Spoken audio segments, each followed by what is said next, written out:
Hello, I'm Neil Quigley and welcome to the latest episode of my Blogcast. Hope you're good and you've had a decent couple of weeks. One of the simplest and easiest things in life is something we probably don't do enough nowadays, or I certainly don't, catching up with friends and family and just spending some time together chatting and having a bit of a laugh. This is completely my fault. I seem to get myself booked up so far in advance that trying to find dates where I'm available and my friends and family are available to meet up seems to prove difficult, and I never do it as often as I really want to. A couple of weekends ago, I did manage to catch up with one of my mates. I'd not seen him since November, and we'd been trying to plan something in our diaries to see each other, mainly because I did have some Christmas presents for his children, and we're headed towards Easter. So I wanted to try and give them their presents before they started eating chocolate eggs. We kept the plan nice and simple. Marlow is about halfway between them and me, so Linda and I went and met them in a coffee shop there. I like Marlow. I think it's a fantastic place. I've been going there for as long as I can remember, from a kid all the way through my teenage years to now being supposedly a fully grown adult. Not only are there lots of decent restaurants and pubs, it is, I think, lovely to have a walk down there by the river. It's great in the summer to hang out, sunbathe, and it's always very social and very busy. In fact, the day we went there, it was so busy, it took us ages to find a car parking place. We needed to try 4 different car parks before we eventually struck lucky. All we did was meet up in one of the chain coffee shops in the town. Linda and I, despite our car parking problems, managed to arrive there first, mainly because my mate and his family were experiencing exactly the same issue. Now, I am possibly the world's biggest tea drinker. I drink gallons of the stuff, as is the general rule within my whole family. I've always done this.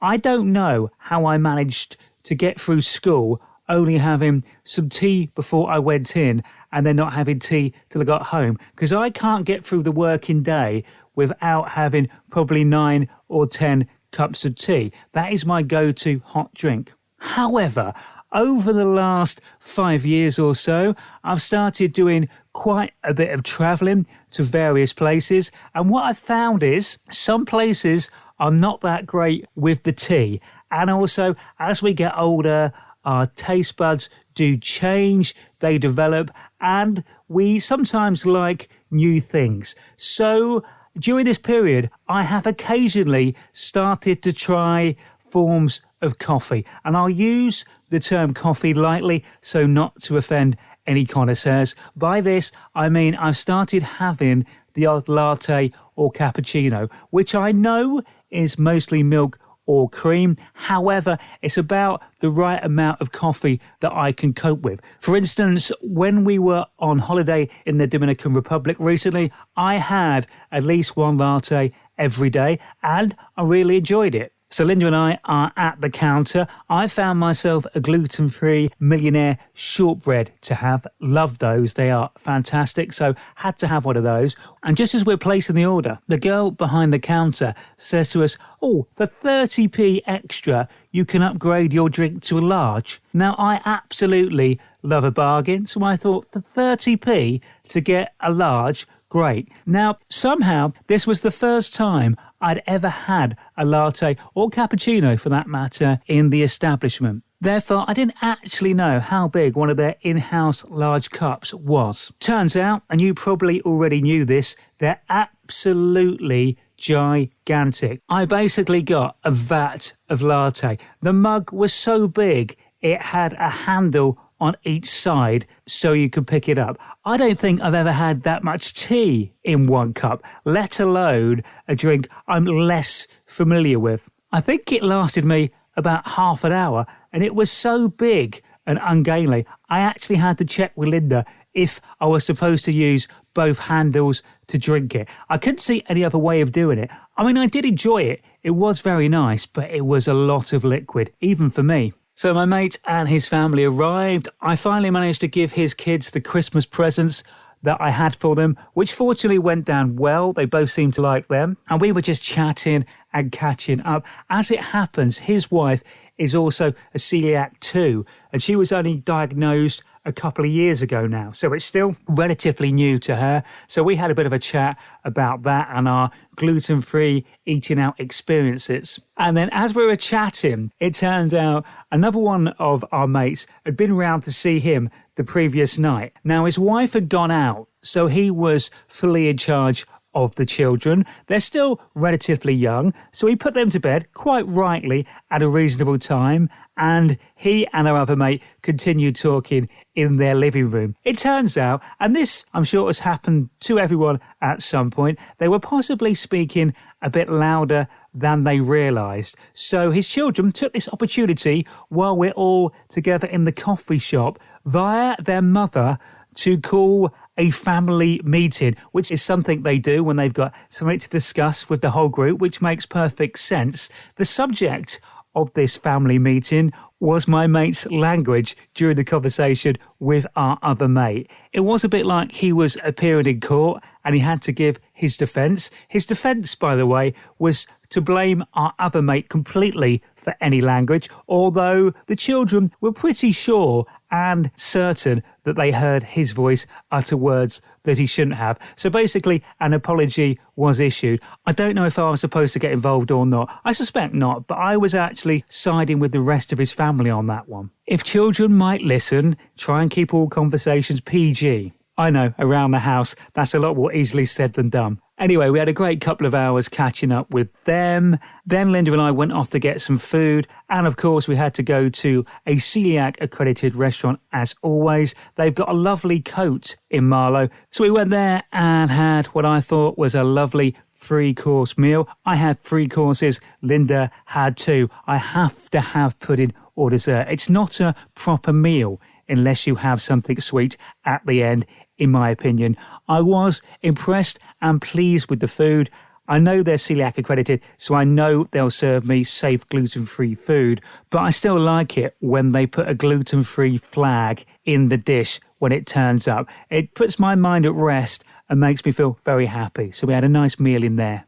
We had Valentine's Day, of course, the other week, and I'm not that used to still being in long-term relationships. This current relationship is the longest I've ever been with any of my previous girlfriends. Therefore, I'm still getting used to it, I think. I still find it a bit strange, but I am trying my best to be a decent boyfriend and do the correct things at the correct time. However, I still am very childish and I think I've got quite a good sense of humour. Therefore, what I did for Valentine's Day this year, ahead of the day itself, I gave Linda a card that I told her to open on the morning of Valentine's Day. That's all I gave her at that point. The card was a slightly risque, sort of seaside postcard humour card. And that was it. Now, part of the reason I gave her that is I knew she probably wouldn't want to display it downstairs in her house in case her mum came over and saw it. But I also knew that her mum would ask if I'd given Linda a card or not. So I left that with her maybe having to think about what she was going to do with that situation. But later that day, I had organised for a more, let's say, conventional Valentine's Day card, featuring more of the wholesome sort of material you'd expect to see on that day. And I sent her 6 red roses as well. I know, I'm very smooth, aren't I? It went down very well, and I think I scored some boyfriend points that day. So I'm seeing that as a success. Now, because we were both busy working during that week, we didn't actually meet up and celebrate Valentine's Day on February the 14th. We decided to do that instead on the Saturday night. And this is how beautiful our relationship is. Saturday during the day, I went to see Tottenham get beaten by Wolves at home. Being a season ticket holder, don't want to miss any games at home. She very kindly took her mum to get her hair cut. Then she went to the British Museum for a few hours and we both met up afterwards for a couple of drinks and to go to the restaurant we had booked. Once again, she had done a sterling job and managed to find an Italian restaurant that is not only celiac accredited, but they have two kitchens, a kitchen for general food and a special kitchen just for the gluten-free food, which as a celiac who doesn't need any cross-contamination is just brilliant. So we booked ourselves a table for two there. We got there a little bit early, but the staff welcomed us in and sat us down. The great thing about it, from my point of view, apart from the really friendly staff and the fact it was Celiac UK accredited, I could have everything off the menu. I know that sounds like a very small thing to most people, but that is such a rare occurrence. Even in places that aren't accredited, there's normally only a smaller selection of things that I can eat. You can rarely have everything off the menu, but here, everything they did as standard, they also had a gluten-free version as well. Now that is the first time in a while I've had a full menu to choose from, and I must admit, as a result of that, it took me absolutely ages to decide what to eat. Normally I'm quite decisive. I think I changed my mind about everything several times. In the end, as it turned out, Linda and I accidentally ordered exactly the same dishes, except, of course, she ordered the standard one and I ordered the gluten-free version of it, which did mean I did feel I had to double check that I was getting the right meal, which probably offended slightly the staff in that place, bearing in mind they are known to deal with celiacs. However, they took it in good grace and put my mind at rest. The food, by the way, was amazing. Had this quality aubergine starter, which was just great, and a lovely chestnut, leek and bacon pasta, which was fantastic. Now, as I said earlier on, a meal is not a meal until you've had something sweet at the end. The staff were really good, really friendly, but for my liking, they were just a little bit slow on offering me dessert. So I had to go to the facilities, and I'm thinking, well, if no one's come over and offered us dessert at that point, I'm going to have to go and ask for it, even beg for it if I needed to. On the way back from powdering my nose, I spotted the dessert menu. So I've just helped myself to one of the dessert menus and brought it back to our table, which did seem to confuse the waiter when he came over expecting us to maybe want the bill, and I'm showing him the dessert menu to order a dessert. He took it in good stead, to be fair, and he did deliver my gluten-free cheesecake, which, for the record, was fantastic. It's not often I get to have cheesecake nowadays either, which made it even better. So we had a lovely romantic meal in an Italian restaurant. Now, normally in those sort of places, they do have either traditional Italian music playing in the background or maybe even American Italian tunes, you know, Dean Martin in the background, for example. The soundtrack to this restaurant was slightly different. It was a bit more upbeat and random than we were expecting. We really enjoyed it there and we'll definitely be going back. I say definitely going back. It turns out that we went to a Peruvian restaurant last year, which was fully gluten-free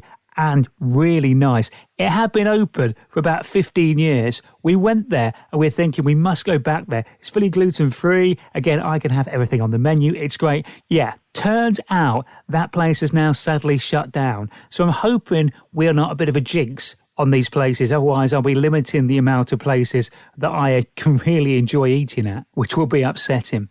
Slightly oddly this year, of course, Valentine's Day was the same day as Shrove Tuesday / Pancake Day. So I suppose what people could have done was just cooked heart-shaped pancakes for their other halves and families and killed two birds with one stone, potentially. I did have pancakes. I didn't really need pancakes. I'd already had a full meal and used my pancakes as my dessert, basically. How do you have yours? I simply go for real lemon juice and sugar on my Shrove Tuesday pancakes. Like to keep it traditional. Now, in all the years that I've been getting involved with Shrove Tuesday and having my pancakes, I must confess that I've never actually given anything up for Lent, which does make me a terrible Catholic, but then again,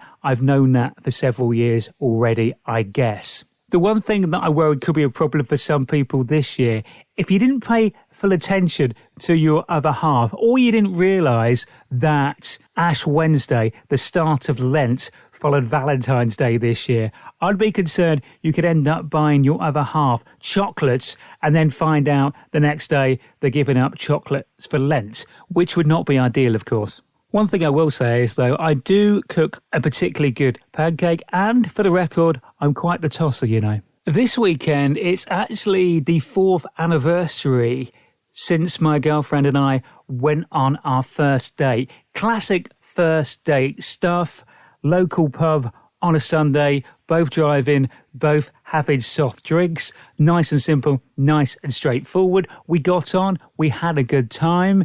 We spent probably a couple of hours in each other's company. That evening, we text messaged each other to say we'd like to see each other again, and we arranged to go out for a meal the following Friday. That happened to be the day before my girlfriend's birthday, so on date 2, I bought her a birthday card. Smooth, right? Date 2 was quite epic, really. We met in a restaurant at 6 p.m. Well, I say met. She had booked the table. I arrived there first. At that point, I only knew her first name.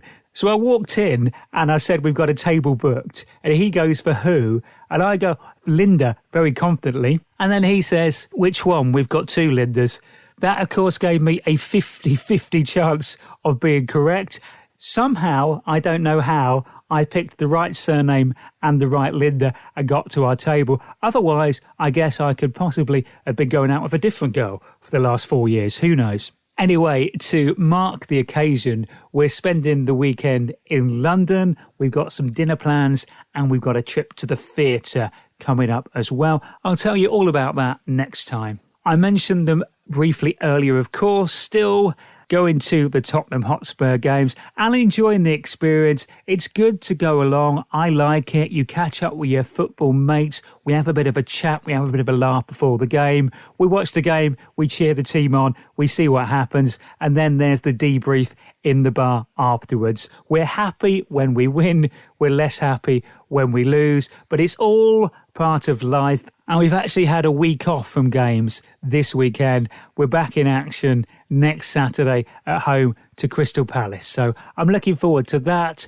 It would be nice if it's a slight improvement on the last performance, but I believe in the team, the manager and the squad, so we'll be all right. Keep going, boys. Now, I haven't talked about this at all, but for the last 11 months, I have been having a lot of problems with headaches. Daily headaches, which some weeks seem worse than others. Some weeks are better. Some days are better than others, but they're constant every day for a period of that day. I will have a bit of a headache at certain points. Might last for 5 minutes, might last for a couple of hours. Very random. I'm finally getting to go and see a neurologist on Monday so they can look into things and hopefully that'll move things forward and get some answers. It's not stopping me doing anything, but it does mean I'm not quite 100% and fully functioning as I would like to. So that will be good. I'm actually, strangely, though it seems, for a hospital appointment, looking forward to it. This is very much not a pop at the NHS. I think the NHS are fantastic.